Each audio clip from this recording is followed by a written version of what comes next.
La palabra de Dios nos enseña que el pueblo perece por falta de conocimiento. Así que la información lo va a librar a usted de que pueda perecer. ¿Perecer en qué? En el pecado, en todo lo que hace levantado en contra de Dios. Perecer en las tentaciones, perecer en el fracaso, perecer en la miseria, en la pobreza o en la enfermedad. La información es la que nos libra a nosotros de perecer. Jesús estaba en la barca y Pedro se postró y le dijo: Señor, sálvame. Jesús estaba en la barca y algunos dicen amén. Jesús estaba fuera de la barca, hermano, y Pedro se lanzó y caminó sobre las aguas, y cuando se estaba hundiendo extendió su mano y le dijo: sálvame que perezco. Así que la palabra de Dios, espero que lo pueda entender, el pueblo perece por falta de conocimiento. Así que es la información la que nos libra de perecer. ¿De perecer en qué? Espero que usted tenga la respuesta. Usted sabe en qué cosas usted puede perecer si la palabra de Dios no llega a su vida. La información es el verbo hecho carne. La información es el pan que descendió del cielo. Pedro le dijo a Jesús: sálvame que perezco. El verbo hecho carne, el pan que descendió del cielo. Hoy vamos a hablar de Belén, casa de pan, y tiene que ver con lo que acabo de decirles. El nombre es hebreo y proviene de Bet, B-E-T-H, Bet, que significa casa, y Lehem, con H, L-E-H-E-M, Lehem, que significa pan. Así que es un nombre hebreo antiguo y proviene de Bet, que significa casa, y Lehem, que significa pan. Como hijos de Dios reconocemos inmediatamente el significado. Belén de Judá, casa del pan, fue el lugar donde Jesucristo entró al mundo. Jesús no nació en un palacio, Jesús no nació en una casa llena de riquezas, Jesús no nació donde nacen las celebridades, Jesús no nació ni en Roma, ni en Atenas, ni en Alejandría. Jesús no nació en ninguna ciudad política, comercial, cultural, educativa o socialmente significativa de la época. Cuando Miqueas, el profeta del Antiguo Pacto, predijo el nacimiento de Jesús en Belén, enfatizó su falta de significado para el mundo. Miqueas capítulo 5, versículo 2, en la traducción lenguaje actual nos dice: pero tú, Belén, Éfrata, entre los pueblos de Judá, eres un pueblo pequeño, pero llegarás a ser muy importante. En ti nacerá un rey de familia muy antigua que gobernará sobre Judá. El que es fiel en lo poco, Dios siempre le pondrá en lo mucho. No podemos olvidarnos de Dios en el día de las pequeñeces. Y aún así, el autor se sujeta al libreto. El autor se está sujetando y él dice: yo también voy a hacer de lo pequeño que va a ser promovido a lo mucho, y yo sé que Dios no se va a olvidar del día de las pequeñeces. El autor no se olvida del guión, pero él no nació ni en una casa real, ni en un lugar lleno de riquezas, no nació en una casa de celebridades, ni en Roma, ni en Grecia, ni en Alejandría, como el profeta Miqueas lo profetizó. ¿En dónde? En un lugar que no era significativo para el mundo. Se lo leo nuevamente: pero tú, Belén, Éfrata, entre el pueblo de Judá, eres un pueblo muy pequeño, pero llegarás a ser muy importante. En ti nacerá un rey de familia muy antigua que gobernará sobre Judá. Qué bendición. Yo nací en Belén, hermano. Yo no nací en una casa real, ni de riquezas, ni con apellidos impresionantes, ni difíciles de mencionar. Yo no nací en la casa de una celebridad, ni en Roma, ni en Grecia, ni en Alejandría, hermano. Yo nací en Belén. Yo nací gracias al pan. Yo nací en la casa de pan. Yo no sé usted dónde nació. Mateo capítulo 2, versículo 1, palabra de Dios para todos. Mire lo que nos enseña.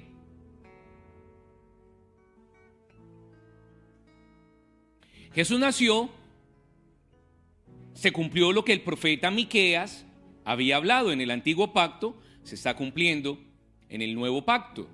Jesús nació en Belén de Judea, cuando gobernaba el rey Herodes. Después de su nacimiento llegaron a Jerusalén unos sabios del oriente. Así que Jesús nació, ¿pero en Belén de qué? En Belén de Judea. Leemos en el nuevo pacto del nacimiento que era el verdadero templo de Dios. Fue en Belén donde Jacob enterró a Raquel. Luego le voy a enseñar el significado de ello. Fue en Belén donde Ruth y Boaz se encontraron. Y sobre todo, fue en Belén donde David vivió y reinó. Por eso es apropiado que el hijo mayor de David nazca también en Belén, Salomón. Mire todo lo que está ocurriendo en Belén de Judea, en la casa de pan. Mire todos los acontecimientos históricos. Mire la palabra profética a través del profeta Miqueas.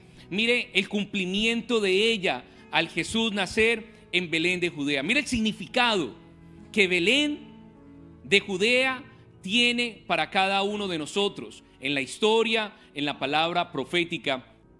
El pan es una de las cosas más comunes de la vida y sin él el hombre no sobreviviría. Dios quería que su hijo fuera común, entre comillas, en el sentido de que estuviera disponible para todos, porque sin él no hay vida. Espero que, aunque usted haya nacido en una buena familia o no haya tenido la oportunidad de nacer en una buena familia, entienda el ejemplo de Jesús, que cuando él nació no quiso ser importante. Él todo lo contrario, escogió un lugar muy pequeño y un título muy común, entre comillas, como el pan. Espero que todo ello nos haga sentir a nosotros también humildes, porque el siervo no es mayor que su Señor. No importando la condición en la que usted haya nacido, sea favorable o haya estado en su contra, recuerde los inicios de Jesús en este mundo, que fueron inicios comunes, entre comillas, para estar disponibles para todo el mundo. Un pan sin el cual ninguno de nosotros lograríamos sobrevivir. ¿Esto le hace a usted más humilde? Y espero que esto se lo enseñe un día a los hijos de sus hijos, para que siempre el nacimiento más importante sea el de Jesucristo y de aquellos que renuncian a su pecado y nacen nuevamente en Él. En las Escrituras se hace mención de distintos panes. El único pan de vida no es nuestro Señor Jesucristo. La palabra de Dios también hace la mención de distintos panes. Hoy en día, dentro del pueblo de Dios, que es la iglesia, hay distintos tipos de panes que están comiendo los hijos de Dios. Deberíamos de comer solamente del pan de vida, pero lastimosamente los hijos de Dios están comiendo de otro tipo de panes. Y todo esto lo está llevando a las maldiciones en lugar de tener bendiciones. Hoy vamos a aprender cuáles son esos tipos de panes que posiblemente los hijos de Dios están comiendo. El primero de ellos, pan de duelo. El pan de duelo es el pan de calamidades, el pan de desgracias, de adversidad, el pan de sufrimiento. Oseas capítulo 4, en la Reina Valera 1960, no harán libaciones a Jehová, ni sus sacrificios les serán gratos, como pan de enlutados, o sea, como pan de duelo, como pan de enlutados, les serán a ellos. Todos los que coman de él serán inmundos, será pues el pan de ellos para sí mismo. Ese pan no entrará en la casa de Jehová. ¿Cuál pan? De duelo, de calamidades, de desgracia, de adversidad y de sufrimiento. No beberán vino en honor del Señor, ni le ofrecerán allí sus sacrificios. El pan que coman será como pan de duelo, y quienes lo coman quedarán impuros. Ellos se comerán ese pan, pero no podrán llevarlo al templo del Señor. El pan de duelo se come cuando se es infiel a Dios o haciendo a un lado los pactos con Dios. El pan de duelo rechaza el conocimiento de Dios. El pan de duelo se olvida de los mandamientos de Dios. En el pan del duelo están los que son descarriados por un espíritu de prostitución. Oseas capítulo 4, versículo del 6 al 12, traducción lenguaje actual. Así que todo aquel que no es fiel a un pacto está tomando el pan del duelo, que es un pan de calamidades, de desgracia, de adversidad, de sufrimiento, un pan de impureza. Oseas 4, 6 al 12, traducción lenguaje actual. Mi pueblo no ha querido reconocerme como su Dios, puede leerlo conmigo, y por eso se está muriendo, ni los sacerdotes me reconocen. Por eso no quiero que sigan sirviendo en mi templo, ya que olvidaron mis mandamientos, yo también me olvidaré de sus hijos. Mientras más sacerdotes había, más gente pecaba contra mí. Por eso, en vez de premiarlos, los voy a humillar. Con las ofrendas de mi pueblo para el perdón de sus pecados, ustedes hacen negocio. Presten mucha atención hacia dónde se dirige, hacia Babilonia. Ustedes hacen negocio. Vamos a leerlo de nuevo. Con las ofrendas que da mi pueblo para el perdón de sus pecados, ustedes hacen negocio, las indulgencias. Por eso hacen todo lo posible para que el pueblo siga pecando.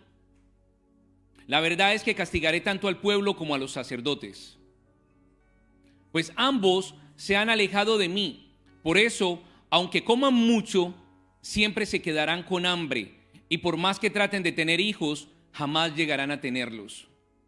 Por andar con prostitutas y emborracharse con vino, han perdido la cabeza. Es tan fuerte su deseo sexual que prefieren andar con mujerzuelas. Por eso se han apartado de mí. Es increíble. Mi pueblo le pide consejos. Mire el contexto de lo que habíamos leído. Mi pueblo le pide consejos a un pedazo de madera. Quieren que un simple palo les ayude a adivinar el futuro. ¿Por qué? Tienen pan de duelo, pan de calamidades, porque se han descarriado en un espíritu de prostitución y están experimentando desgracias, adversidad y sufrimiento. Cuando los hijos de Dios rechazan el conocer a Dios y olvidan sus mandamientos, viene un espíritu de prostitución.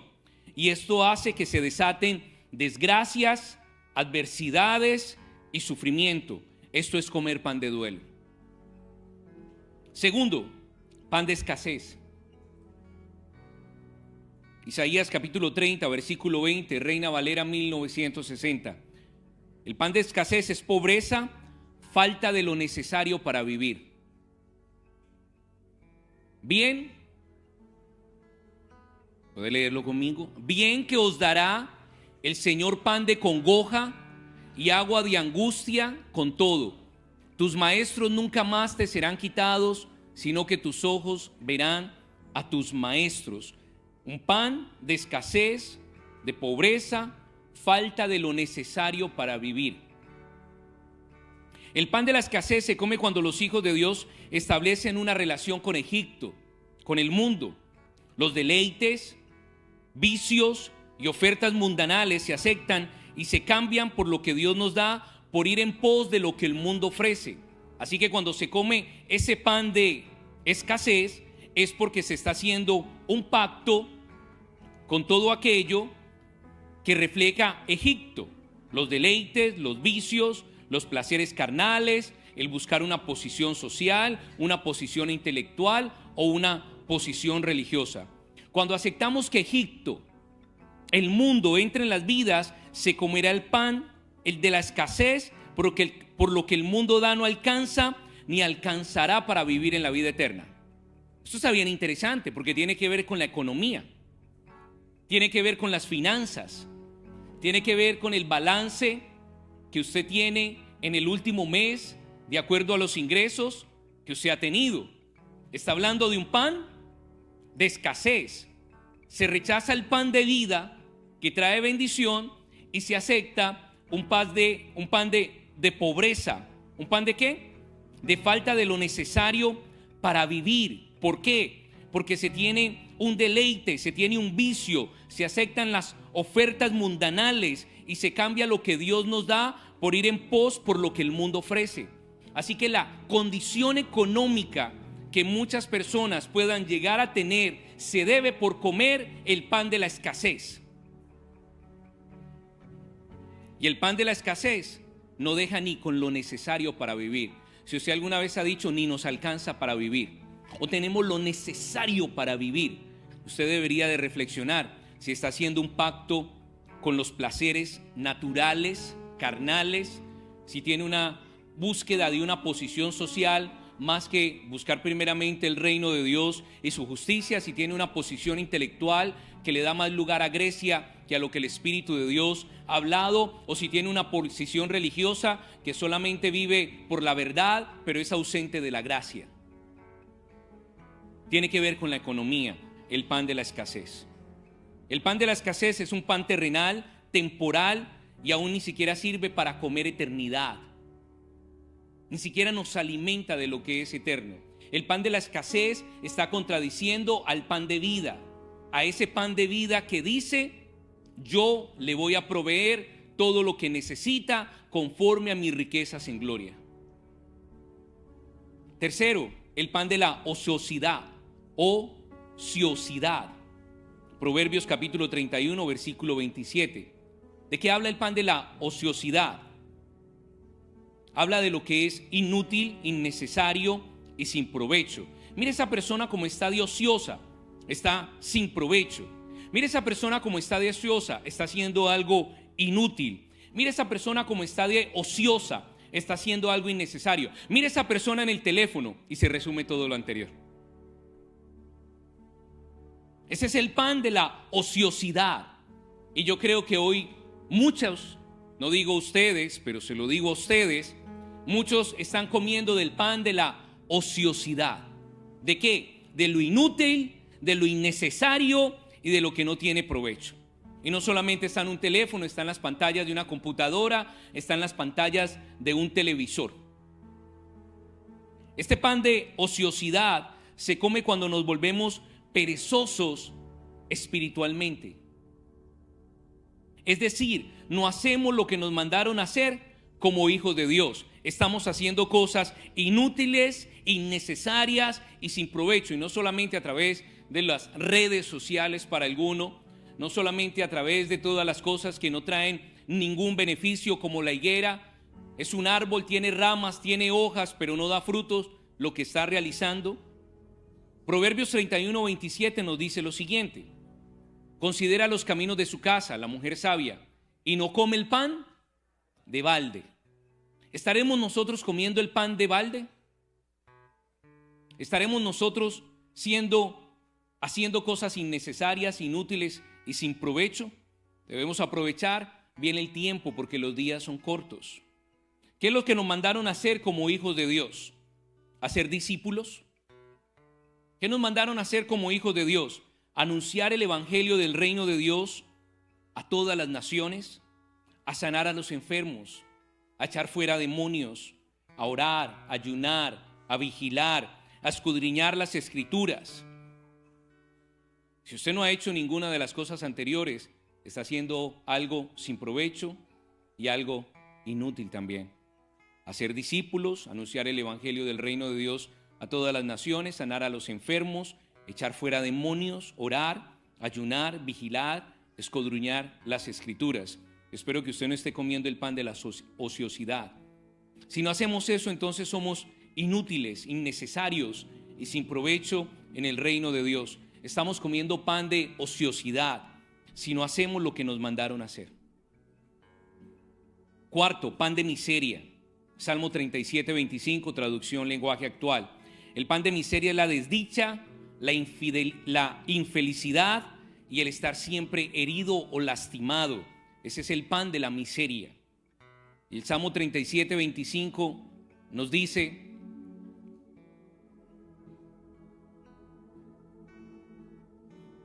ni antes cuando era joven, ni ahora que ya soy viejo, he visto jamás a gente honrada viviendo en la miseria. ni tampoco que sus hijos anden pidiendo pan. ¿Gente qué? Gente que no es, vamos al inicio, gente que no está comiendo el pan de duelo, gente que no está comiendo el pan de escasez, gente que no está comiendo el pan de ociosidad, será aquel que no tendrá que comer el pan de miseria. Porque si no ha hecho lo anterior, hay un pan de miseria, de desdicha, de infelicidad y de dolor, de heridas. Cuando no practicamos la justicia, cuando no amamos la misericordia, cuando no caminamos en humildad ante los ojos de Dios, viene el desamparo sobre nosotros y trae con él desdicha, infelicidad y heridas. ¿Ha escuchado usted últimamente a alguien decir que yo soy tan desdichado, soy tan infeliz, tengo tanto dolor, tengo tantas heridas? Usted le podría decir, es porque estás comiendo el pan de miseria. Pero la gente honrada no tendrá escasez de pan, ni ellos ni sus hijos. Sobre nuestra alma y nuestro espíritu, el hacer la justicia es un deleite para Dios y remueve el pan de la miseria. Quinto, el pan de Sodoma. El pan de Sodoma es arrogancia, orgullo, soberbia, amor a lo material. Ezequiel capítulo 16, versículo 49, Reina Valera 1960. El pan de Sodoma es orgullo, arrogancia, soberbia, amor a lo material. He aquí que esta fue la maldad de Sodoma, tu hermana, soberbia y saciedad de pan, y abundancia de ociosidad tuvieron ella y sus hijas, y no fortaleció la mano del afligido y del menesteroso. Cuando comenzamos a usar de la libertad que tenemos en Cristo, estamos llevando la libertad hacia un libertinaje, al aceptar lo que Sodoma nos ofrece. Quien come el pan de Sodoma se transforma en arrogante, orgulloso, soberbio, materialista, vicioso e inmoral. El pan de Sodoma en apariencia es muy rico y apetecible. Hoy en día yo creo que usted ve mucho Sodoma a su alrededor, pero la Escritura dice que Dios ve de lejos a los soberbios. Cuidado con el pan de Sodoma, pues el final de los que comen este pan es la destrucción por medio de fuego del cielo, como sucedió a Sodoma y a Gomorra en los tiempos de Abraham. Sexto, pan de maldad. Proverbios 4:17, ¿qué nos dice? Porque comen pan y beben vino de robos. ¿Comen pan qué? De maldad. ¿Qué es el pan de maldad?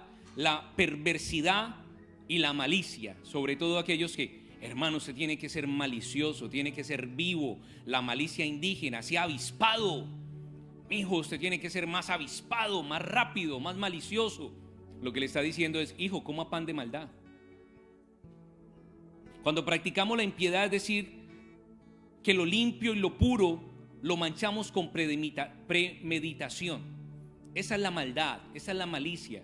Que lo limpio y lo puro lo manchamos con premeditación. O sea, uno está hablando de un asunto y la persona ya está pensando algo torcido. Puede usted querer hacer un buen negocio y la otra persona ya está pensando en cómo robarlo. Quiere usted firmar un documento, pero la persona premeditó alterar el documento y engañarlo. Tener ventaja, esa es la malicia, buscar la ventaja y querer tener mayor conocimiento que los demás. Cuando las personas toman estas ventajas, están comiendo pan de maldad. Aquel que a lo malo llame bueno y a lo bueno llame malo, está comiendo pan de maldad. Toda perversidad espiritual es pan de ¿qué? Es pan de maldad. Deuteronomio capítulo 18, versículo 10 al 12, en la Reina Valera 1960. Mire el pan de maldad a las perversidades sexuales que lleva. No sea hallado en ti quien haga pasar a su hijo o a su hija por el fuego, ni quien practique adivinación, ni agorero, ni sortilegio, ni hechicero, porque se quieren adelantar, premeditadamente quieren manchar lo que es limpio, que es la sabiduría que proviene de parte de Dios. Así que se nombra adivinación, hechicería, los agoreros, los encantadores, los medios, los espiritualistas, consultar a los muertos o pasar los hijos por el fuego. Marcos capítulo 7, versículo 22 al 23, en la palabra de Dios para todos. O sea, toda maldad o malicia que haya en el corazón es pan de maldad. Y estas son las maldades espirituales: el adulterio, la codicia, la maldad, el engaño, el desenfreno, la envidia, los insultos, la arrogancia y la necedad. ¿Es un pan de qué? Es un pan de maldad. Malos pensamientos, fornicaciones. Vamos a leer con mucha atención Levítico 18 del 1 al 30, para que usted entienda el contexto de lo que esas otras naciones a las cuales Dios se refería, que no debían aprender las prácticas de ellos ni mezclarse con ellos, para que usted se dé cuenta todo lo que había en esos territorios, para que se dé cuenta lo que se estaba moviendo en Egipto, y Dios quería que el pueblo de Dios se separara de ese pan de maldad, para que usted se dé cuenta que el pan de vida es limpio y es puro y no se tiene que manchar premeditadamente con malicia, ni con engaño, ni con ventajas. Mire lo que dice Levítico 18 del 1 al 30. Habló Jehová a Moisés diciendo, recuerde, estaban saliendo de Egipto, para nosotros Egipto representa el mundo. Habla a los hijos de Israel y diles, yo soy Jehová vuestro Dios. No haréis como hacen en la tierra de ¿dónde? En la cual morasteis, ni haréis como hacen en la tierra de Canaán, lo cual yo os conduzco. ¿Puede leerlo en la palabra de Dios para todos, por favor? Levítico 18, ya puede empezar en el 4. Cumpliré mis mandamientos, obedecerán mis leyes y vivirán conforme a ellas, pues yo soy el Señor su Dios. Espere, haga una pausa. Les está advirtiendo que no practiquen nuevamente lo que habían visto y practicado en el mundo en Egipto. Les está diciendo, no coman más el pan de maldad. Lleven a la práctica mis leyes.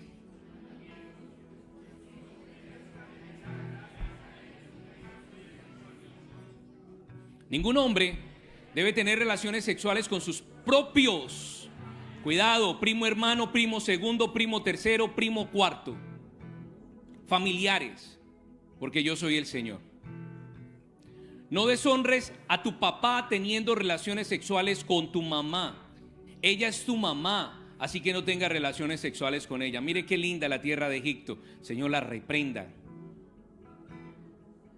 No deshonres a tu papá teniendo tus relaciones sexuales con la mujer que él se case. No tengas relaciones sexuales con tu propia hermana. No importa si solo es hija de tu papá o si solo es hija de tu mamá, ni si nació en tu hogar o en otro. No traigas deshonra sobre ti teniendo relaciones sexuales con tu nieta. No importa si ella es hija de tu hijo o de tu hija.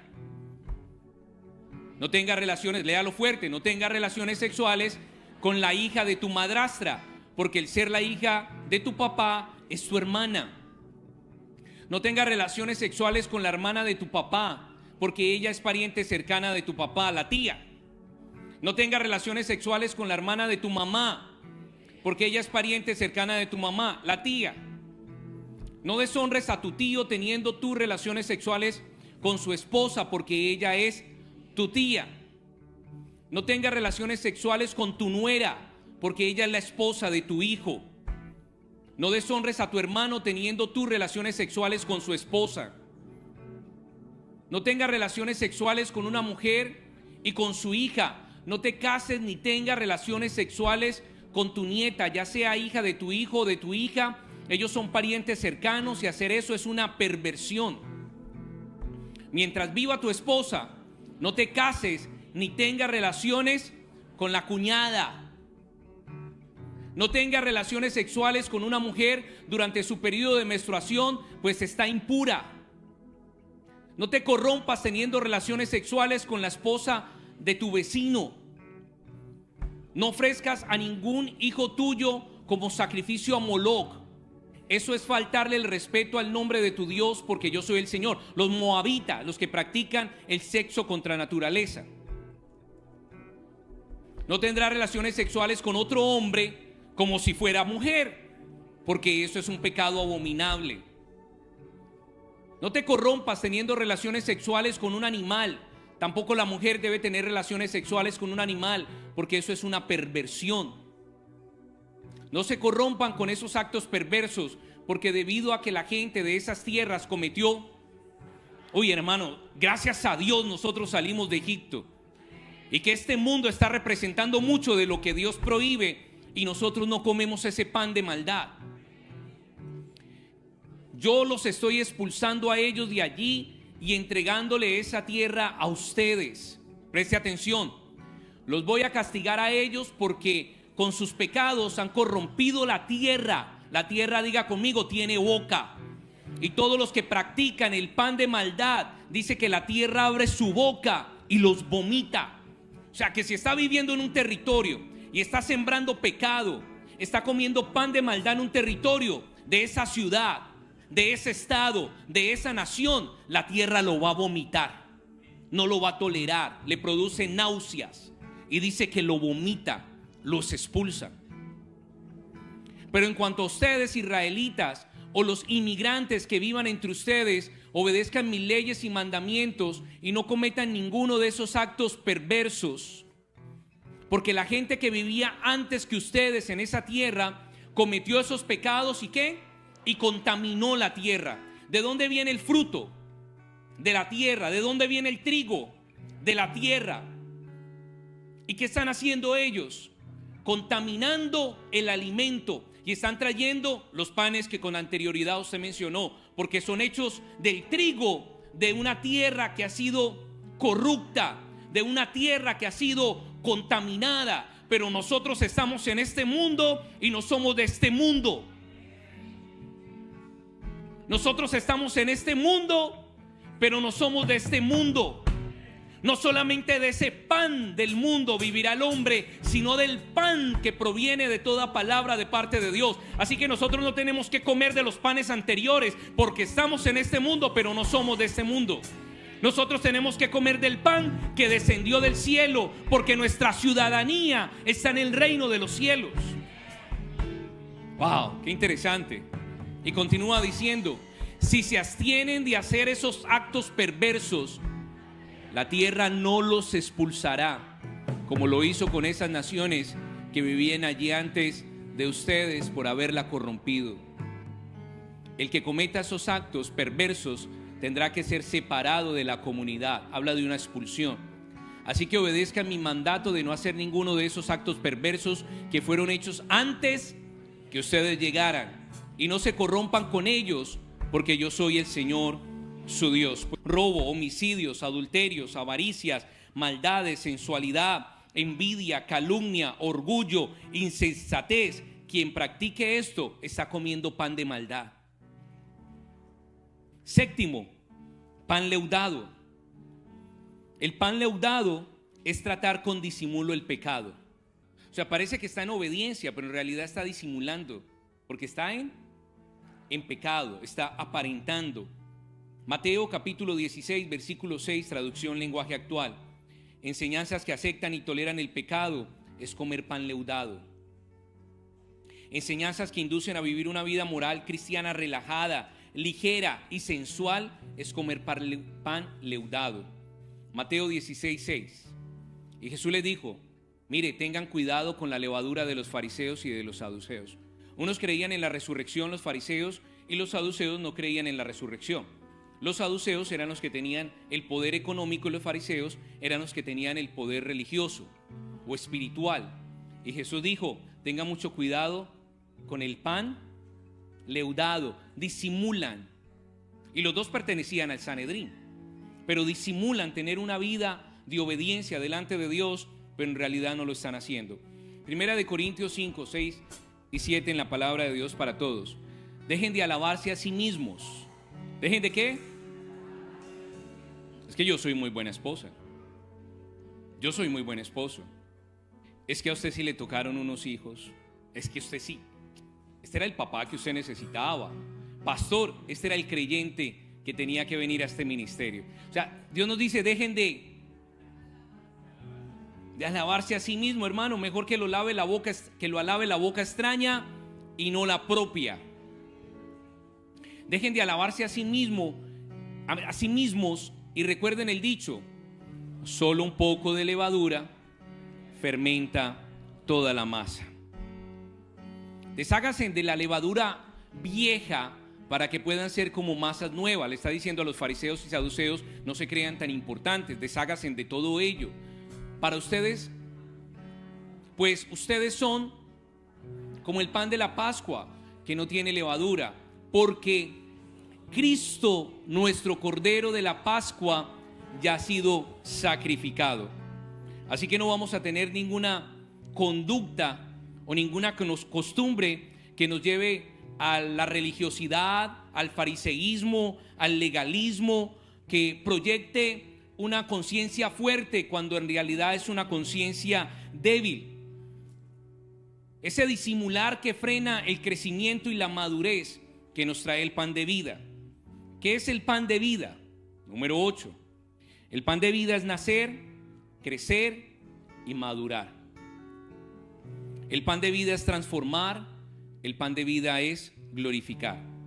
El pan que todo hijo de Dios debe comer es el pan de vida, y este pan de vida nos ayuda. Juan capítulo 6, versículo 35, palabra de Dios para todos. Jesús les dijo: hermano, tantas opciones para uno quedarse solamente con un pan. Yo soy el pan de vida. El que viene a mí nunca tendrá hambre. Quien cree en mí nunca tendrá sed. Pero yo le garantizo que el que come el pan de duelo queda con hambre. Que el que come el pan de escasez queda con hambre. Que el que come el pan de ociosidad queda con hambre. Que el que come el pan de miseria queda con hambre. Que el que come el pan de Sodoma queda con hambre. Que el que consume el pan de maldad queda con hambre. Que el que come el pan de leudado queda con hambre. Pero el que come el pan de vida dice que nunca tendrá hambre. Qué mal nos alimentábamos antes de conocer a Jesucristo. Nos dice nacer de nuevo en una vida celestial en Cristo. Crecer. ¿Qué es crecer? Desarrollar los principios de la palabra de Dios. Madurar. ¿Qué significa madurar? Tener carácter. Transformar es nuestra mentalidad terrenal a una celestial. Y glorificar, tener un cuerpo celestial que se manifieste en la gloria que se le da a Él. Y esto es lo que sucede cuando comemos el pan de vida. Nacemos de nuevo, crecemos, maduramos, somos transformados y se puede manifestar la gloria de Dios, glorificar en la tierra de los vivientes. Primera de Corintios capítulo 11, versículo 23 y 24, palabra de Dios para todos. La enseñanza que les traigo son las mismas que recibí del Señor.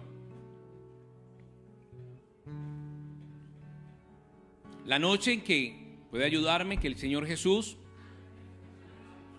¿tomó qué? Tomó pan. Y después de dar gracias a Dios, lo partió y dijo: el pan, este es mi cuerpo que doy por ustedes, cómanlo en recordatorio de mí. ¿Quién es el pan de vida? ¿Y dónde nació Él? En Belén, casa de pan. En el momento del nacimiento de Jesús, el hebreo no era el idioma hablado del pueblo judío, sino el árabe. Curiosamente, el equivalente árabe de Bet Lehem es Bet Lan, que significa casa de carne. Por eso Él, al partir el pan, Él dijo: este es mi cuerpo. Y Betlehem significa casa de pan, pero Betlehem significa casa de carne. Tenemos un sumo sacerdote que sufrió, padeció y que se puede compadecer de cada una de nuestras debilidades, porque el Verbo hecho carne, el pan de vida, el pan de carne, porque Él padeció humanamente lo que nosotros tenemos que padecer, y aún así Él dice que nos sustenta, porque no tenemos un sumo sacerdote. ¿Quién es nuestro sumo sacerdote? Jesucristo, que no puede compadecerse de nuestras debilidades, sino uno que fue tentado en todo según a nuestra semejanza, dígalo fuerte, pero sin pecado. Él dijo: yo soy el pan que descendió del cielo, yo soy el verbo hecho carne. Y si usted come de ese pan que partió y comemos de su cuerpo, usted va a pasar por muchas tentaciones, usted va a pasar por muchas dificultades, pero en carne le digo que puede estar sin pecado. ¿Cuál es el pan que nosotros estamos comiendo que el pecado está tomando ventaja? ¿Cuál es el pan del que usted se está alimentando? Porque si tenemos el pan de vida, si tenemos el pan de carne, tenemos un sumo sacerdote que se compadece de nuestras debilidades, que fue tentado en todo, pero no cometió ningún pecado. Así que el que come pan de vida, el que come pan de carne, el verbo hecho carne, tiene en su vida, preste atención, tiene en su vida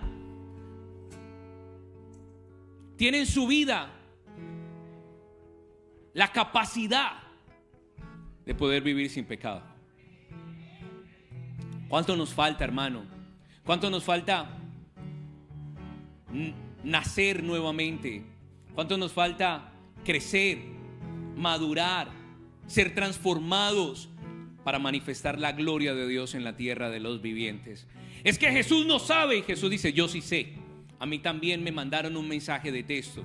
Es que Jesús no sabe, a mí también me mandaron el link de una página. Es que Jesús no sabe, a mí también quisieron traerme corrupción, a mí también quisieron traerme malicia. Es que Jesús no entiende lo que yo estoy viviendo. Y Jesús dice: sí, el pan que descendió del cielo es el pan de carne que usted también puede comer para que tenga la fuerza y vivir sin pecado. El que está en pecado fue porque abandonó el pan de vida. ¿De que usted se está alimentando? Patrimonios que se están debilitando, economías que se están debilitando, la salud que se está debilitando, el llamado en Dios que se está debilitando, la honestidad, la pureza, el compromiso. Los que se están debilitando dejaron de comer el pan de vida, dejaron de comer el pan de carne. Lo que están cediendo a las prácticas de una tierra que está siendo corrompida y contaminada con un pan de malicia, son los que no tienen la fuerza para enfrentar el pecado. Juan capítulo 6 versículos 55 al 58, en la palabra de Dios para todos, Jesús nos promete que nos alimentará no solo con algún poder o gracia espiritual, sino también con su propia carne y su sangre.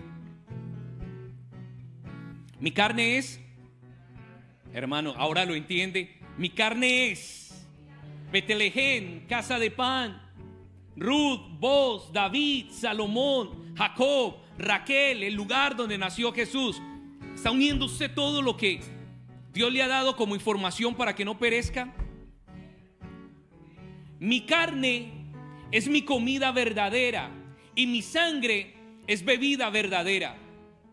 El que come mi carne y bebe mi sangre vive en mí, vive en mí, vive en mí y yo vivo en él. Vive en mí y yo vivo en él. El Padre que me envió es fuente de vida y yo vivo debido a él. Asimismo, el que se alimenta de mí vivirá debido a mí. No es en nuestras fuerzas, es en él. Yo no soy como el pan que sus antepasados comieron. Ellos comieron de ese pan, pero de todas maneras murieron. Yo soy el pan que bajé del cielo. Si alguien come de este pan, ¿vivirá para cuándo? Vivirá para siempre. ¿De cuál pan? De este, hermano. De este. Y del que comió Pedro, no te lo reveló carne ni sangre, sino el Espíritu de Dios que está en los cielos. De este pan y de la revelación. Entre más usted coma de este pan, entre más usted viva conforme a este pan y pueda tener revelación, usted va a ser libre de pecado. Pero si usted abandona de este pan, diga, el pecado está a la puerta esperando para devorarlo.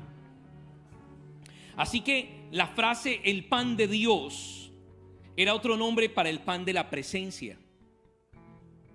Levítico 21, 6 al 8. Juan, cuando Ruth se fue con vos, lo que dejaron fue la presencia. Y si uno deja la presencia, se muere. Por eso murió Elimelech, Malión y Kelión, porque dejaron la presencia. Pero se levantó una mujer con arrepentimiento.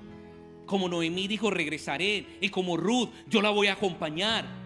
Y en ese arrepentimiento, ellos fueron a la presencia. Y en Belén, la casa del pan, en la presencia, ella se encontró con Boaz. Y luego le nació un hijo que se llamó Obed. Y luego Obed tuvo un hijo que se llamó Isaí. Isaí uno David. Y de allí viene nuestro pan de vida. Así que la frase pan de Dios es la presencia. Levítico 21, 6 al 8. Deben ser santos para su Dios y respetar el nombre de su Dios, porque ellos son los que presentan al Señor las ofrendas de comida. Así que por eso deben ser santos. Los sacerdotes no deben casarse con ninguna prostituta ni con mujer divorciada, porque están consagrados a su Dios. Consideren santo al sacerdote porque él ofrece el pan de Dios. ¿Cuál es el pan de Dios? ¿Qué pan come Dios? La presencia. El pan de Dios es la presencia de su Hijo Jesús, el pan de vida. El sacerdote debe ser santo para ustedes, porque yo, el Señor, soy santo y yo lo santifico para ustedes. Y si usted se ubica en el tabernáculo, ¿dónde estaba el pan y dónde estaba la presencia? Identifica a Jesús y identifica al Padre. Entonces, este pasaje nos está diciendo que Él es el cumplimiento del pan, la presencia bajo el antiguo pacto. Y Cristo es mucho mejor que ese pan anterior, porque cualquier sacerdote o no puede cenar de Él por la fe. Es decir, todos los que estén dispuestos pueden confiar únicamente en Él para recibir sustento eterno y recibir una vida que no se les puede quitar. Pero ahora el pan no está afuera, ahora el pan está adentro. Y nos está llamando a poner su esperanza en Él. Y en Belén, casa de pan, el pequeño se hizo importante, pan de vida que descendió del cielo. En Efrata de Belén vino a nacer, pan de vida que salió del Padre, y el Verbo se hizo carne para sostener a sus hijos y habitó en nosotros. Su presencia me da sustento, su presencia es mi alimento. Su presencia me da sustento, su presencia es mi alimento.